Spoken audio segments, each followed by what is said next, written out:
We're always taught the more effort we put in, the more we'll get out of life. But of course this isn't always true. Take falling asleep, for example. You can prepare in the right way, put yourself in the right position, and get yourself comfortable. But after that, well, you can't force it to happen, right? In fact, it works exactly the other way around. The harder you try, the less sleepy you become. It's only when we stop trying that we finally let go and drift off.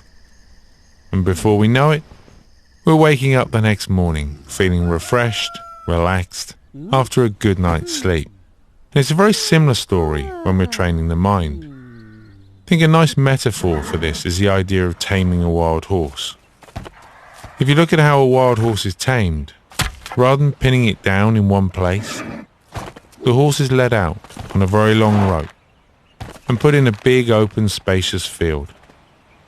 The horse runs around feeling like it's got all the space in the world. But very slowly the rope's pulled in and the horse adjusts to this feeling until it comes to a natural place of rest. And we're looking to do just the same thing with the mind in meditation. Not trying to pin it down in one place, but bringing it to a natural place of rest. So let go of any idea of needing to achieve something or get somewhere, and instead enjoy the opportunity to sit back, relax, and be present in the world. Imagine you're walking down a street. It's a street you know well, maybe one you walk down every single day. But you're so caught up in your own thinking, wondering what you're going to have for lunch, thinking back to a conversation you had earlier, that you end up falling down a hole.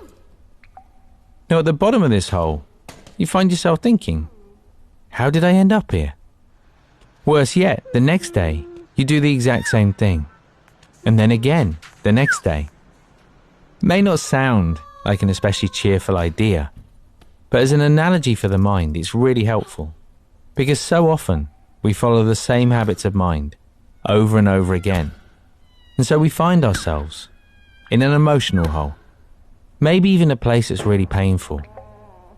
But imagine if you started just noticing, being more aware of your surroundings.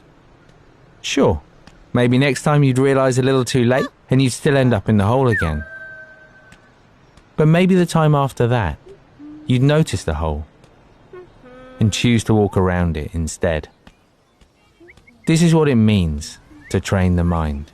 This is what it means